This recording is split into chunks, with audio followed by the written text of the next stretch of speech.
Now in this next example, evaluate the integral from 0 to pi over 6 of sine squared x dx with respect to x using the Maclaurin's series. So for you to evaluate this integral using Maclaurin series, meaning our function of x is sine squared x, isn't it? So we have f of x is sine squared x. You just use some few terms, you don't take all the terms, isn't it? Are we together? So you know very well that our f of x is sine squared x. F of x is sine squared x. You know that is the short form of sine x which has been squared, isn't it? Are we together? So we can use some few derivative, even up to the fourth derivative or up to the third derivative, isn't it? And now, just some few terms, okay? Then you move. If you differentiate this for the first time, what do you get? If you differentiate the outer function, it's a polynomial, meaning if you let sine x to be t, it is like you're differentiating t squared, you get 2t, isn't it? So 2t is going to be 2 sine. Then if you now differentiate the inner function, which is sine x, you get cos x. Are you seeing that? Are we together? You go to the next one. If you now differentiate it for the second time, are we together? Now, this is very simple. Now, at this point, your work has been made simpler. So, if your work has been made simpler, you know very well that 2 sine x cos x is the double angle sine 2x. Are you seeing that? You have to be someone who understands the concept. Someone who does things like this in exam is somebody who has understood the syllabus. Are you seeing that? Because yeah.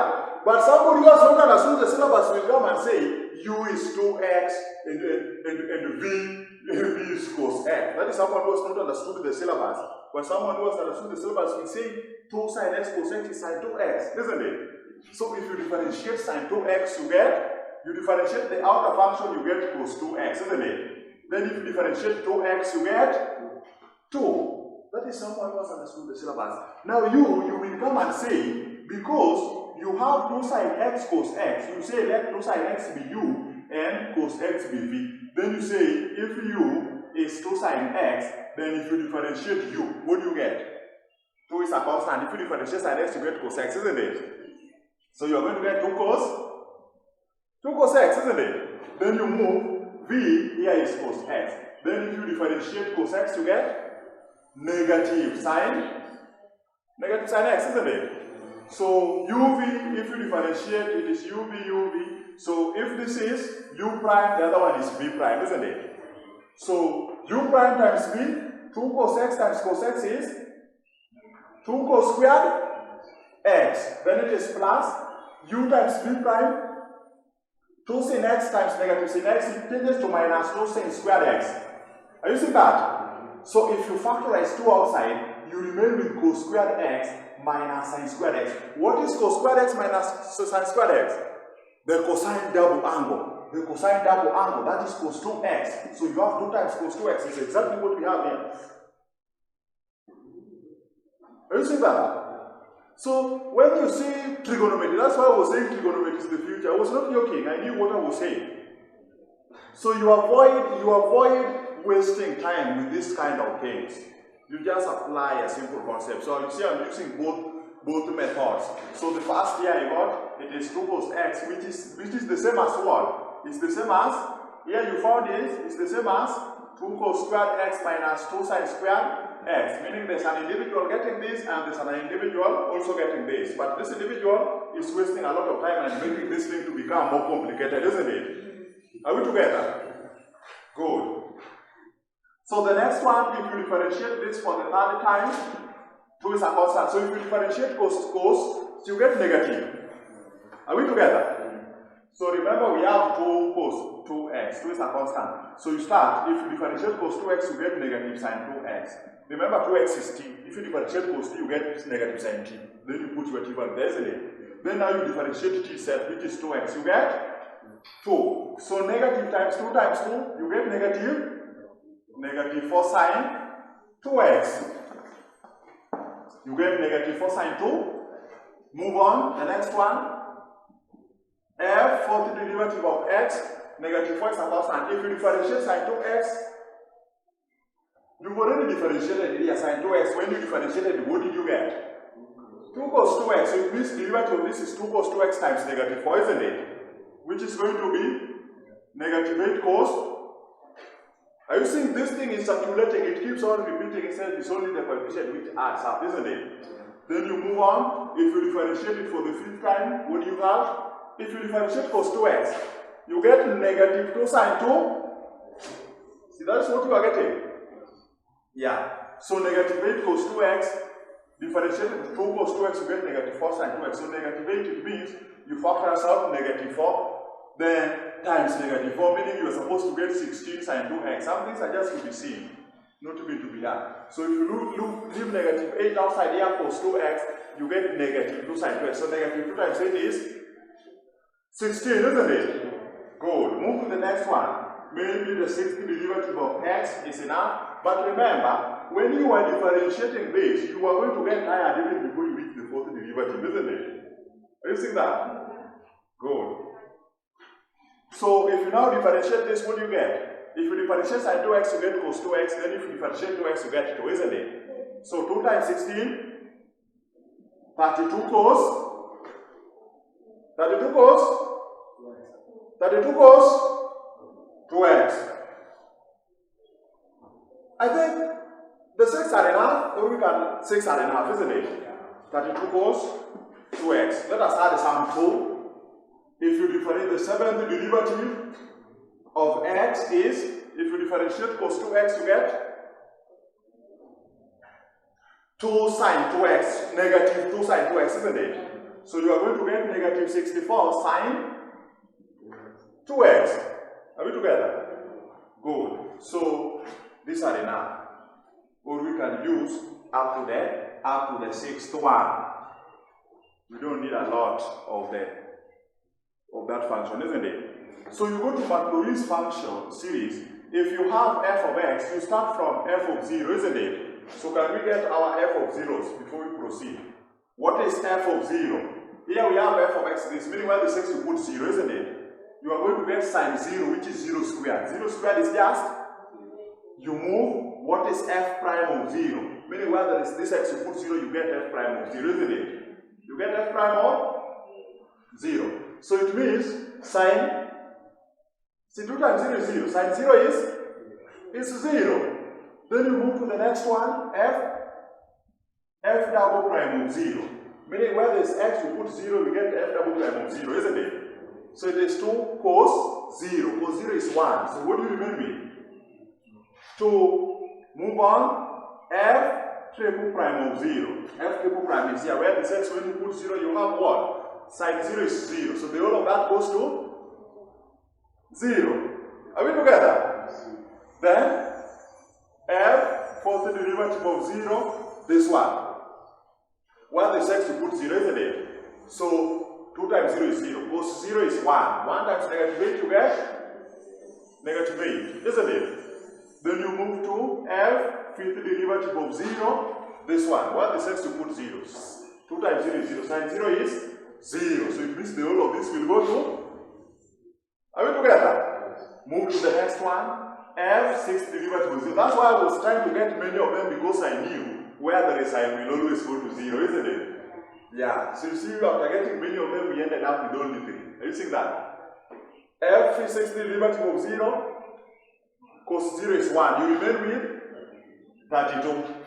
So are you seeing, out of the 6, we are only going to use 3 only, isn't it? Because the rest are going to zeros, isn't it? So which ones are we using? We don't need to record everything, but just to be precise, let's just record it up to f raised to power 6 of 0, isn't it? So f of 0, then the next one is plus. If you differentiate it for the first time, then it means you have x raised to power 1 over 1 factorial, isn't it? Then plus, if you differentiate it for the second time, then it means you have x squared over 2 factorial, isn't it? Then plus, if you differentiate it for the third time, then it means you have x raised to power 3 over 3 factorial, isn't it? Then plus, if you differentiate f of 0 for the fourth time, then it means you have x raised to power 4 over 4 factorial, isn't it? Then plus, if you differentiate it for the fifth time, then it means you have x raised to power 5 over 5 factorial, isn't it? Then if you differentiate f of 0 for the 6th time, then it means you have x raised to power 6 over 6 factorial. And that's where we reach, isn't it? Are we together? Can we now substitute the values? So start. So what is f of x? F of x is sine. See, f of x is sine squared x. Are we together? Sine. F of x is sine squared x. So where there is f of x, you put sine squared x to be equals to what? F of 0 you found to be 0, meaning this term is 0. We are done with that. F prime of 0 you found to be 0, meaning the whole of that term is going to go to 0 because 0 times anything will be 0, isn't it? Then f double prime of 0 you found to be 2. So this means it is 2 divided by 2 factorial. 2 factorial is also 2. 2 divided by 2 is 1. 1 times x squared you get x squared. So that term, you are done with that. You found x squared. You go to the next one. F triple prime of 0. What did you get? 0. So 0 times everything there will go to 0. You are done with that term. Are we together? You move. F of the derivative of 0 is negative 8, isn't it? Are we together? So negative 8 divided by 4 factorial, you get negative 1 over 3 times x raised to power 4, isn't it? Use calculator. Don't use them the way I'm doing it. You get negative? What do you have? 1 over 3, isn't it? X raised to power 4, you are done with that term. F fifth derivative of 0, you found to be 0, meaning the whole of this term goes to 0, you are done with that term, isn't it? F sixth derivative of 0 is what? 32. So 32 over 6 factorial. That 2 over 40. So it is 2 over plus 2 over 45, and our x is raised to power 6. Are we together? Are we together? Then what do? So you put your limits. Are we together? You put your limits. The limits was from 0 to pi over 6 dx. Then you put your limits 0 to pi over 6. So you can use pi over 6, but as well pi over 6 is in the calculator. What is pi over 6? Because everything in the calculator is default is pi radian. What is pi over 6? So that we use values whereby we've eliminated pi on the spot. Pi divided by 6. See, pi is 3.14 something and pi is in the calculator. Pi divided by 6. 0.5.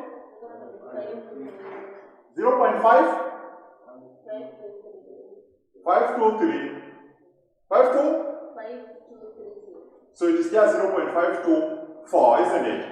So that one will now avoid using pi, raising pi to 6, raising pi to 4. We just convert it to decimal, isn't it? Are we together? So we are integrating from 0 because here is x, there is x, meaning the limits that don't change, it remains the same. Because these are limits of x. Here again, these are limits of x. It does not change. It is the function we've expanded in a series. The limits does not change. It remains the way it was, okay? So you introduce the x on both sides. So you see, when you are evaluating this integral, is the same as evaluating that integral using the Maclaurin's series. So let us start. If you integrate x squared, you get x cubed over 3, isn't it? If you integrate x raised to power 4, so you get x raised to power 5 over 5.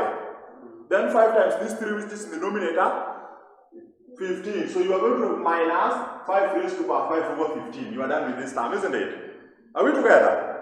If you integrate x raised to power 6, you get x raised to power 7 over 7.